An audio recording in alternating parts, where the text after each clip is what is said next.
A crucial order on the Gyan Vapi issue is expected in the court of the district judge of Varanasi today. I'm outside that court. These are the court premises. They are not as of now, but they will be opened in a while when the court starts up.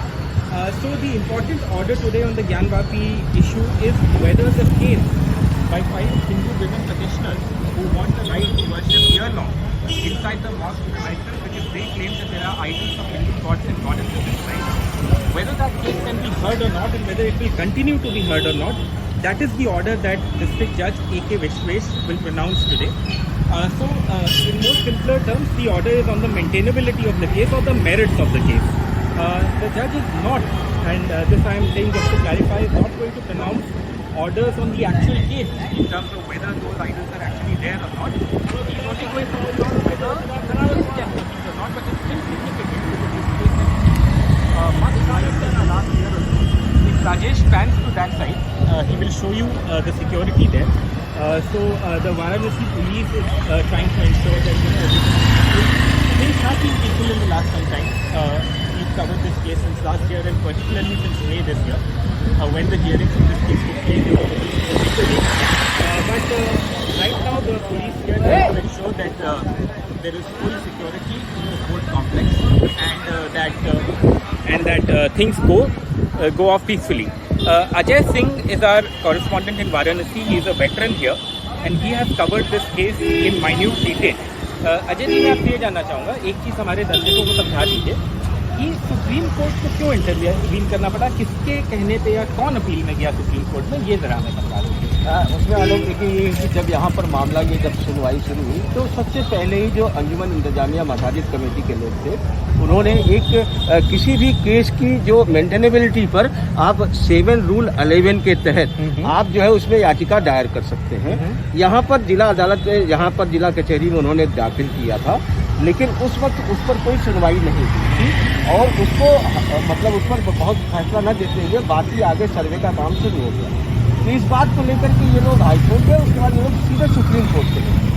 जब वो लोग supreme court पहुंचे तो supreme court से उन्होंने clear किया कि पहले ये याचिका वर्शिप एक्ट के तहत पोषित है, मतलब ये है मेंटेनेबल ही नहीं है, इसलिए 7 रूल 11 के तहत सुनवाई होनी चाहिए। तब सुप्रीम कोर्ट ने इंटरवीन करके कहा कि नहीं, पहले इनकी बात सुन लिया जाए, पूरी बहस हो, उसके बाद ये लंबी बहस चली, पूरी लंबी बहस। अजय जी, आपने माइन्यूटली इसको कवर किया है केस को। एक तरफ जो हिंदू महिलाएं हैं जो ये कहती हैं कि अंदर आइडल्स हैं भगवान के और वर्शिप का राइट चाहती हैं, एक तरफ मस्जिद कमेटी जो कहती है भाई आप इस वर्शिप राइट को डिफाइन कर रहे हैं, किस तरह के आर्ग्यूमेंट हुए हैं, जरा हमारे दर्शकों के लिए सिंपल टर्म्स में समझाएं। देखिए, आर्गूमेंट जो हुए वो उसमें बहुत से उतार चढ़ाव है। अगर उनकी बात आप करेंगे तो सबसे पहले तो ये है कि 18 जो है वो तारीख को अगस्त को 2021 को ये याचिका दायर हुई, क्योंकि चैत्र नवरात्र के चतुर्थी के दिन श्रृंगार गौरी का दर्शन होता था। एक दिन का ये विधान माना गया था, उस दिन ये होता था। लेकिन इस बार जो है विश्व वैदिक सनातन संस्था की राखी सिंह और 4 महिलाओं ने कहा कि हमें साल भर दर्शन करने हैं। उसके बाद उन्होंने ये भी कहा कि गर्भगृह में उसका मूल मंदिर है, वहाँ जाने की अनुमति दी जाए। तो जब अदालत ने उसकी जब सुनवाई शुरू की तो इसके लिए उन्होंने एक सर्वे टीम गठित कर दी कि किसी भी चीज़ की आप साधारण रूप से सर्वे कर सकते हैं कि ये लोग जो बात कर रहे हैं वो सही है या गलत है। तो जब सर्वे में अजय मिश्रा को नियुक्त किया गया और वो 6-7 तारीख को जा करके वहाँ करते हैं, तो उनके ऊपर अंजुमन इंतजामिया अभी बाहरी दीवार पर ये सर्वे हो रहा था, अंदर जाने की अनुमति नहीं मिली, क्योंकि अंदर फिर बहुत वो हुआ। आप लोग भी कवर करने आए थे, उसमें देखा था कि जुमा था, जुमे की नमाज थी और तमाम बातें थी। ये हुआ कि चाबी नहीं खोलने के लिए किया गया। तो ये मस्जिद पर से कहा गया कि अंदर के लिए कोई अनुमति तो कभी दी नहीं गई है। तो बाहर का सर्वे हुआ, बाद में उनकी निष्पक्षता पर अंजुमन इंतजामिया मसाजिद कमेटी के लोगों ने अजय मिश्रा जो एडवोकेट कमिश्नर थे उस पर सवाल खड़े कर दिए। तो अदालत ने उनकी बात सुनी, उन्हें हटाया नहीं, लेकिन 2 और एडवोकेट कमिश्नर नियुक्त कर दिया। तो जब वो 2 एडवोकेट कमिश्नर नियुक्त कर दिया और 14, 15, 16 मई की डेट निर्धारित की गई और 17 मई को कहा गया कि आप जो है इसको हमें अदालत में दीजिएगा। तो 14, 15 और 16 मई को सर्वे हुआ, अंदर सर्वे जा करके। और इसमें पहली बार ये हुआ आलोक जी कि अदालत ने प्रशासन से कहा कि ये सुनिश्चित कराए कि किसी भी तरीके से कोई व्यवधान न हो और अंदर ताला खोल के खाने की हर चीज़ की जाँच। तो 3 दिन खूब जाँच हुई उस समय मीडिया में जो मजे बात उदार चढ़ाव की बात ये होती थी कि जो बात अदालत में पेश होनी चाहिए थी वो पहले मीडिया में पेश हो जाती। आप लोग जो कवर करते थे, शिवलिंग है, शिवलिंग आप लोग कवर करते थे। तो बाद में जब वजीर खाने में जब अंदर गए तो वहाँ पर एक जो है वो कथित एक जो पत्थर मिला उसको हिंदू पक्ष ने कहा कि यही हमारे आज विशेष है, यही शिवलिंग है और उसे नंदी से जोड़ा।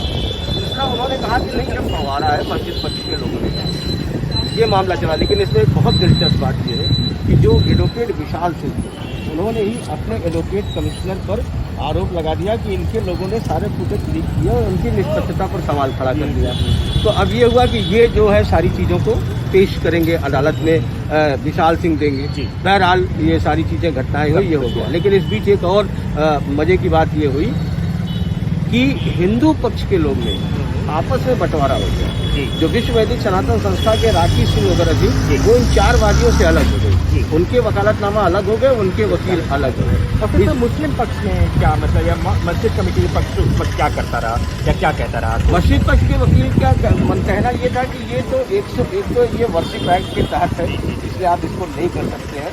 जो एक भारत में बन गया है उस नियम के आगे आप नहीं ला सकते। दूसरा उन्होंने 1936 के दीन मोहम्मद के केस का ये दिया कि दीन मोहम्मद में ये फैसला हो चुका है कि ये ज़मीन जो है ये सारी चीज़ें ज्ञानवादी है।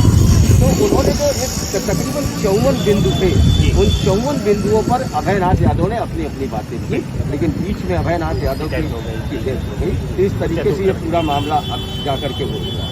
So I think a very comprehensive explainer by Ajay ji here about what has happened. So like we have been saying, the judgment today is on whether this case is maintainable, whether there is merit in the case and whether it can proceed ahead or not. With Rajesh Gupta, this is Alok Pandey, NDTV.